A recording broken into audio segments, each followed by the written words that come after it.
मग अक्षरा, काय ठरवलंयस आता? कशाचं? एकूणच सगळं? अगं, अधिपतींशी बोलल्याशिवाय काहीच ठीक होणार नाही आहे. पण ते तुझ्याशी बोलायला तयार नाहीत ना ग. आत्ता नाही आहेत तयार, पण कधीच बोलणार नाहीत असं नाही होणार. मला एक कळत नाही अक्षू, काय?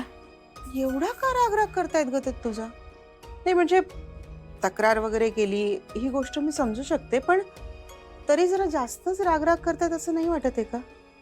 अगं तुझ्या बाबांमध्ये आणि माझ्यामध्येही भांडणं झाली, अबोलाही झाला, पण 1-2 दिवस टिकतो ग अबोला. हे जरा जास्तच होतंय तुमचं. होतंय आई, पण मला माहिती आहे यामध्ये अधिपतींची चूक नाहीये. अक्षरा, तू पुन्हा आता त्यांची बाजू नको घेऊस. नाही, मी खरं सांगते आई.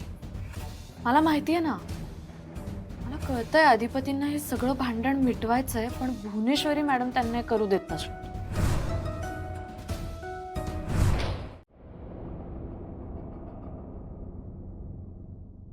अरे, आज लवकर उठलायसा? झोपलोच नाही. का? आज झोपच लागली नाही. ते इडिओमुळं. जाऊ दे, सोडा, ते विषय संपलाय आता. काय त्यासनी करायचं ते करू द्यायचं. पण तुम्ही हे करताय ते बरोबर नाही. काय? तुम्ही नीट खात पित नाही, झोपत नाही. हा, असं किती दिवस चालणार आहे? काय माहित नाही, जाऊ दे. नाही, पण तुम्ही असं करू नका, हे चुकीचं आहे. काय चुकीचं आहे, काय बरोबर आहे, या सगळ्याच्या पुढे गेलोय आम्ही. एवढं तुम्हाला कळत असतं, तुम्ही स्वतःला त्रास करून घेतला नसता अधिपती. आणि तुम्ही एवढा त्रास करून काय होणार आहे सांगा की? त्या त्यांचं आयुष्य तिकडे मजेत जगतात, हा, मित्राबरोबर फिरतात. तुम्ही असं वागून काय होणार आहे? मी स्वतःला लई समजावतोय, त्रास करून घ्यायचं नाही, घ्यायचं नाही, पण मन मानत नाही हो. सारखं मला आठवत राहते, असं का बरं वागले असतील? मी खरंच त्यासनी त्यांच्या योग्यतेचा वाटत नाही का म्हणताना या असं वागायला लागलेत काय? मला कळतच नाही. इतके दिवस माझ्या समोर जे होत्या त्या मास्तरीनबाई खऱ्या आहेत का? आता हे जे दिसायला लागले ते खरं आहे. खेळ चाललाय माझ्या मनात नुसतं. म्हणतात मला रात्रभर झोप नाही. माझं मनच मानायला तयार नाही की आमच्या मास्तरीनबाई अशा वागू शकते. लई विश्वास आहे माझा त्यांच्यावर. अधिपती, तुमचं हे सगळं एकतर्फी चाललंय असं वाटतंय आम्हाला. त्यांचं तुमच्यावर प्रेम आहे असं वाटत नाही. पण ज्याच्यावर आपलं प्रेम असतंय का नाही त्याला त्रास होईल असं आपण काही कधी करत नाही. आता त्यांचं वागणं बघितलं ना तुम्ही, नुसता त्रास द्यायला लागलेत तुम्हाला. हे असं किती दिवस चालणार आहे? सोडा, तुम्ही त्रास करून घेऊ नका. हे जे काय त्याचा तुकडा पाडणार मी लवकरात लवकर.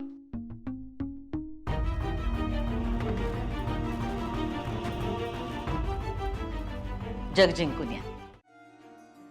पण अक्षरा, ऐक ना, मला भीती वाटते ग कसली? भुवनेश्वरी मॅडमची. आई, त्यांना घाबरण्याची काहीच गरज नाही.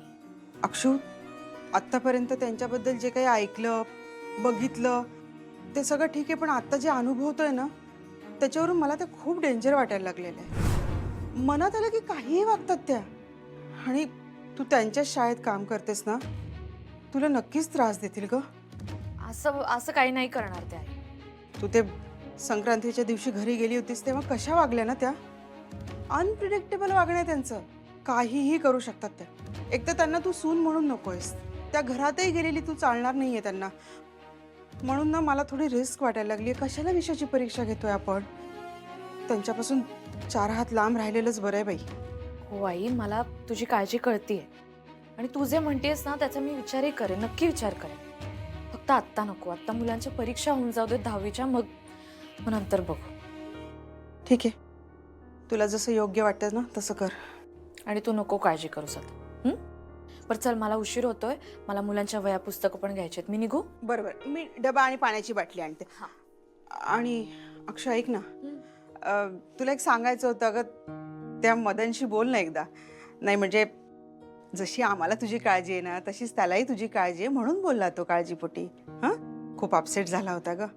एकदा वेळ मिळाला ना की त्याला बोल, फोन कर, बरं वाटेल त्याला. हां, हो मी बोलते.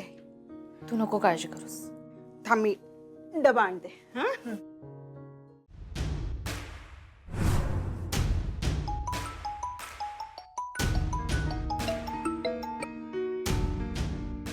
हां, हॅलो, बोला ना मॅडम. सकाळी सकाळी कसं काय फोन केला? उगाच फोन करू काय आम्ही तुम्हाला? नाही म्हणजे काही काम होतं का माझ्याकडे? काम आहे म्हणूनच फोन केलाय. नाही आय एम सॉरी म्हणजे नाही बोला ना मॅडम बोला ना. पण ते जाऊ द्या, आम्हाला सांगा काय तुमची शाळा काय म्हणते. मॅडम सगळं ठीक आहे. नाही आम्हाला काही ठीक दिसत नाही. अहो म्हणजे माझं काय चुकलं का? मी तर मंथली रिपोर्ट पाठवतोय ना तुम्हाला. यो रिपोर्ट बघितला म्हणूनच आम्ही तुम्हाला फोन केलाय. शाळेमुळे कधी आम्हाला फायदा तर झाला नाहीच, झालंय ते फक्त नुकसान.